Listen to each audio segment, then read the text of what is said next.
सबसे पहले मैं बार्सिलोना फैंस को कांग्रेट्स करूंगा कि 6 साल के बाद से हम लोग फिर से सेमीफाइनल खेलने जा रहे हैं। ऑफिशियली हम सेमीफाइनल में आ चुके हैं।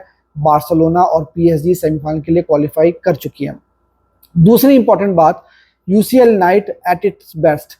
यूसीएल के अंदर ऐसे ही होता है, आप प्रिडिक्ट नहीं कर सकते कि यूसीएल नाइट में क्या हो जाएगा। पहले मैच में हम लोगों ने 4 गोल की लीड ली थी और आज स्केरी मोमेंट्स आने शुरू हो चुके थे। पुरानी मेमोरीज रिकॉल होनी शुरू हो चुकी थी कि आज कहीं फिर से बॉटलिंग ना हो जाए। और ये सिर्फ बार्सिलोना की गेम में ही नहीं हुआ, बल्कि दूसरी तरफ एस्टन विला भी ऑलमोस्ट कमबैक कर ही चुकी थी, लेकिन वो भी जो है वो कुछ मोमेंट्स ऐसे थे जो कि वो नहीं ले पाए और जिसकी वजह से वो यूसीएल से बाहर हो गए। देखो, आज की जो गेम थी ना, वो हमें सी ऑफ करनी थी। हम हर गेम 3-4 गोल के साथ नहीं जीत सकते।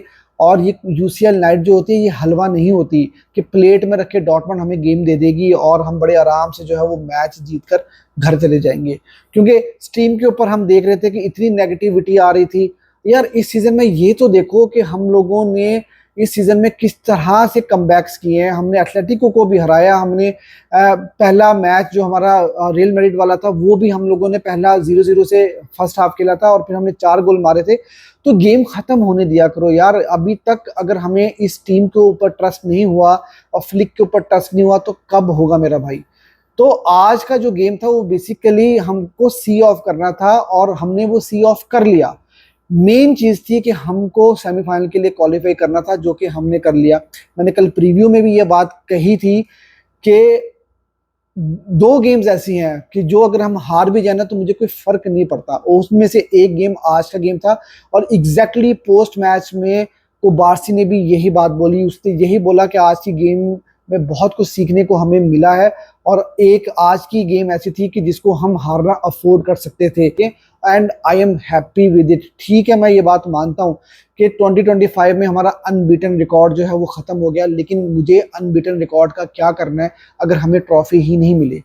पिछले सीजन में लेवरकुसन भी अनबीटन जा रही थी और यूरोपा लीग के फाइनल में वो हार के अपना अनबीटन रिकॉर्ड को ख़त्म करते हैं। तो मुझे ऐसा रिकॉर्ड नहीं चाहिए कि तो इसलिए इंपॉर्टेंट चीज़ ये है कि आपको ट्रॉफीज जीतनी है और आपको आज का गेम सी ऑफ करना था। और आज की गेम की इंपॉर्टेंट बात ये थी कि आज मैन मैनेजमेंट भी की फ्लिक ने और गेम मैनेजमेंट भी की। आज उसने रोटेशंस भी की और गेम भी निकाल लिया, विच इज़ वेरी इंपॉर्टेंट। और हर सीजन में हमें यूसीएल के अंदर इस तरह देखने को मिलता है कि आप पहली लेग के अंदर 2-3 गोल की लीड ले लेते हो और सेकंड लेग के अंदर दूसरी जो ओपोनेंट टीम होती है वो कमबैक करती है। वो एक दफ़ा ऐसा लगता है कि वो वापस आ गई। देखो, ये एक वेकअप कॉल थी और राइट टाइम पर हमें वेकअप कॉल मिली है। फ्लिक एक गुड लर्नर है और आज की गेम में जो मिस्टेक्स हमने की हैं, आई एम श्योर कि सेमीफाइनल्स में वो मिस्टेक्स नहीं होंगी। और आज की जो गेम थी उसमें रोटेशंस करना भी जरूरी था। देखो, मैच शुरू होने से पहले हर कोई ये बात बोल रहा था कि लामीन यमाल को भी बेंच करा देना चाहिए, 4 गोल की लीड है। पेड्री को भी बेंच करा देना चाहिए, रेस्ट देना चाहिए, 4 गोल की लीड है।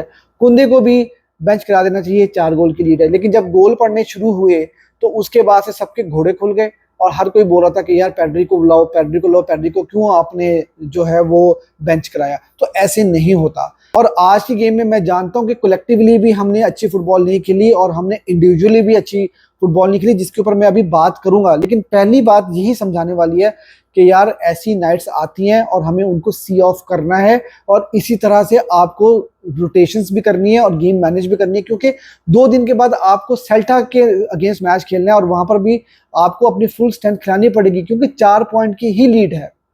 और 4 पॉइंट की लीड में अगर आप वहां पर भी कोई गेम में स्लिप अप करते हो तो रियल मैड्रिड वापस आ सकती है और अभी क्लासिको खेलना बाकी है।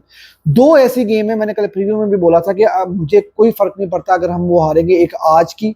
और अगर हम ला लीगा ऑफिशियली चैंपियन हो जाते हैं तो ला लीगा में जो अल क्लासिको है, अगर हम वो चैंपियन होने के बाद हार जाते हैं, मुझे उससे घंटा फर्क नहीं पड़ता। क्योंकि आपको गेम मैनेजमेंट भी करनी है और मैन मैनेजमेंट भी करनी है। यही वो टीम है, हमें समझना चाहिए कि हम लोगों ने एक्सपेक्टेशंस नहीं लगाई थी कि हम ट्रेबल के बारे में सोचेंगे।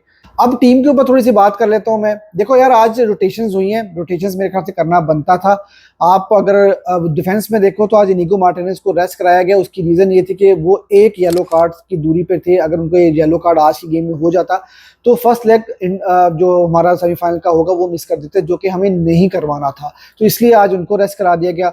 मिडफील्ड के अंदर आज पेड्री को रेस्ट करा दिया गया, बनता था यार उस बंदे का भी। और उसके अलावा हमारी ऑलमोस्ट टीम पूरी थी। गावी ने स्टार्ट किया था और फर्मीन लूपस ने स्टार्ट किया था। डैनी ऑल्मो सेकंड हाफ में आए थे और मैंने आपको बताया था कि फ्लिक जो है वो अपने इंजर्ड प्लेयर के साथ रश नहीं करते। अब बात हम कर लेते हैं कि हम इस गेम में हुआ क्या।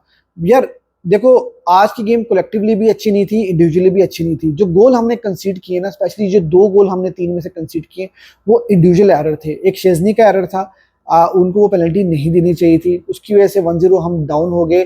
पहले 10 मिनट में बार्सिलोना थोड़ा सा स्ट्रगल कर रही है इस पूरे सीजन के अंदर। वो इंटेंसिटी हम मैच नहीं कर पाते। 10-15 मिनट हमें थोड़े से जो है वो नर्वी लगते हैं बार्सिलोना के। और उसी के अंदर डॉर्टमुंड ने आपको काफ़ी ज़्यादा प्रेस भी किया और उनकी इंटेंसिटी काफ़ी ज़्यादा थी। उन्होंने चांस क्रिएट किए, एक पेनल्टी विन कर ली और उन्होंने 1-0 के साथ जो है वो गेम में 1-0 की लीड भी ले ली। अब उसके बाद बार्सिलोना ने ऐसा नहीं कि बहुत बुरी फुटबॉल खेली है, बार्सा ने फिर गेम को कंट्रोल कर लिया था और 1-0 के साथ हमने फर्स्ट हाफ फिनिश किया। पहले हाफ में हमें 1-2 अच्छे चांसेस मिले थे।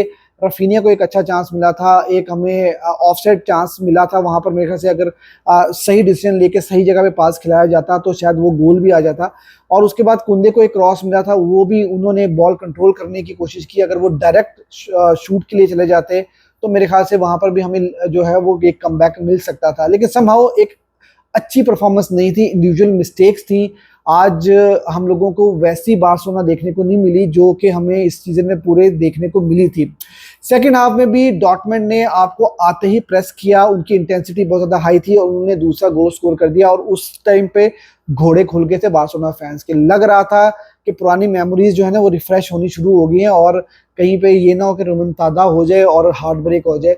लेकिन फिर क्या होता है कि बार्सिलोना एक गोल पुल कर लेती है और ओन गोल आता है।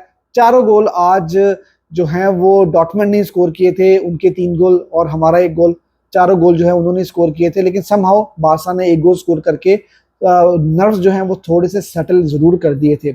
अब जो तीसरा गोल आता है वो भी इंडिविजुअल एरर की वजह से आता है। अरोहो को वो बॉल जो है क्लियर कर देनी चाहिए थी, तो लेकिन वो उनसे प्रॉपरली क्लियर नहीं हुए। गुरैसी की जो है उस गोल के ऊपर हैट्रिक हो जाती है और फिर थोड़ी सी चीज़ें खराब लगनी शुरू हो जाती है। लेकिन फिर क्या होता है कि पेड्री आते हैं सेकंड हाफ में और वो गेम को बहुत अच्छे से कंट्रोल करते हैं। और यहाँ पर आपको समझ में आ रहा होगा कि पेड्री क्यों इंपॉर्टेंट है इस टीम के। मैंने कल प्रीव्यू में ये बात बोली थी कि पेड्री इस जो बार्सिलोना की टीम है उसके इंजन है। और आज पेड्री के बगैर लग रहा था कि धक्का स्टार्ट जो है वो टीम चल रही थी, धक्का लगा के गाड़ी चलाने की कोशिश की जा रही थी। और जब पेड्री आते हैं तो हमने गेम को बहुत अच्छे से कंट्रोल कर लिया था। इंडिविजुअली अगर हम बात करें ना तो आज शेजनी ने गलती की, लेकिन उसके बाद से उन्होंने 5-6 बहुत अच्छे सेव्स किए थे। रोहो का गेम बहुत खराब था और मुझे डर है कि रोहो ने जो गलतियां बड़े स्टेज के ऊपर की हैं पिछले सीजन के अंदर, आज वही चीज़ उन्होंने दोहराई है। और मुझे लगता है कि हम इंटर की गेम में कुबार्सी और इनिगो मार्टिनेज के सेंटर बैक पेयरिंग के साथ जाएंगे श्योरली। जेरार्ड मार्टिन की मैं तारीफ करना चाहूंगा यार, वो बंदा बहुत इंप्रूव्ड प्लेयर है। और मुझे आज के मैच में जो सबसे अच्छा खेलने वाला प्लेयर लगा, जिगरे के साथ खेला और बहुत अच्छी परफॉर्मेंस दी, वो जेरार्ड मार्टिन ने दी थी। कोंदे का गेम भी थोड़ा डिसेंट था, लेकिन उसके बाद हम मिडफील्ड के ऊपर आ जाते हैं। फ्रैंकी डियोंग का गेम काफ़ी डिसेंट गेम था, लेकिन आज गावी का गेम इतना अच्छा नहीं था और जिसकी वजह से फ्रैंकी भी जो है वो इतने अच्छे नहीं दिख रहे थे। फर्मीन लूपेस की वजह से हमें ओन गोल जरूर मिला, लेकिन फर्मीन लूपेस का गेम बहुत ऑफ था। उस ओन गोल के अलावा फर्मीन लूपेस को 1-2 चांसेस भी मिले, उनकी शूट्स भी जो है वो बड़ी ऑफ टारगेट गई, तो उनको इम्प्रूव करना होगा। लामीन यमाल ने बहुत बार, मेरे ख्याल से 17 टाइम मैं स्टैट पढ़ा था, उन्होंने डिस्पोजेस किया बॉल को, तो उनको भी इम्प्रूव करना होगा। लेवेंडोस्की, फिर वही बात है कि लेवेंडोस्की जब परफॉर्म करते हैं, गोल स्कोर करते हैं तो 2-2 3-3 गोल स्कोर करते हैं, जब नहीं करते तो कुछ भी नहीं करते।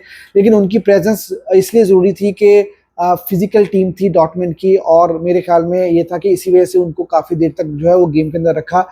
रफीनिया का गेम बहुत ख़राब था यार, रफीनिया को स्टेप अप करना पड़ेगा। वो अर्जेंटीना की गेम के बाद से अभी तक वो उस तरह के रफीनिया नज़र नहीं आए जो इस सीज़न में हमें देखने को मिले थे। पासेस उनके नहीं निकल रहे थे, लामीन जमाल के पासेस नहीं निकल रहे थे, की पासेस नहीं हुए और कोई उनकी जो है ना एक्यूरेसी किसी भी तरह से देखने में नहीं मिली। लेकिन समहाउ गेम हम लोगों ने सी ऑफ कर लिया। अब लोग ये डरे हुए हैं कि इंटर के अगेंस्ट हम कैसे खेलेंगे। तो पहली बात तो ये कि इंटर अभी क्वालिफाई करेगी तो हम देखेंगे। हर गेम डिफरेंट गेम होता है। दूसरी तरफ मैं थोड़ी सी बात करना चाहूंगा एस्टन विला और पीएसजी की। यार मुझे नहीं लगता था कि इतना क्लोज गेम जाएगा, लेकिन एस्टन विला ने भी जो है बड़ा अच्छा कमबैक किया था और उन्होंने अपने चांसेस अगर लिए होते तो वो कमबैक कर गए थे और पीएसजी को वो नॉकआउट भी कर सकते थे। लेकिन भाई दिस इज यूसीएल और यूसीएल में यही होता है, आपको अपने चांसेस लेने होते हैं और आपको अपने मूवमेंट्स जो हैं वो पिक करने होते हैं। बारसा ने ये गेम सी ऑफ कर लिया and I am happy with it. और बार्सिलोना 6 साल के बाद से सेमीफाइनल के लिए क्वालिफाई कर चुकी है और अब देखना ही होगा कि हम सेमीफाइनल में किसके अगेंस्ट खेलेंगे। कल की 2 गेम्स बहुत इंपॉर्टेंट होंगी, आर्सेनल मैड्रिड वाला गेम और उसके बाद बायर्न और इंटर वाला गेम। दोनों बहुत क्लासिकल गेम्स होने जा रही हैं। लेकिन फिर मैं वही बात बोलूंगा कि यार बी पॉजिटिव और बारसा को सपोर्ट करते रहो। हमारा सीजन बहुत अच्छा जा रहा है, अभी तक हमने कुछ अचीव नहीं किया। We are very close to get some serious trophies and I hope कि हम लोग जो हैं जो सोच रहे हैं वो हम अचीव करने में कामयाब हो जाएं। Let's support the team, let's support the manager, let's support Barcelona. Video को लाइक कर देना, चैनल को सब्सक्राइब कर देना। विस्कल बारसा।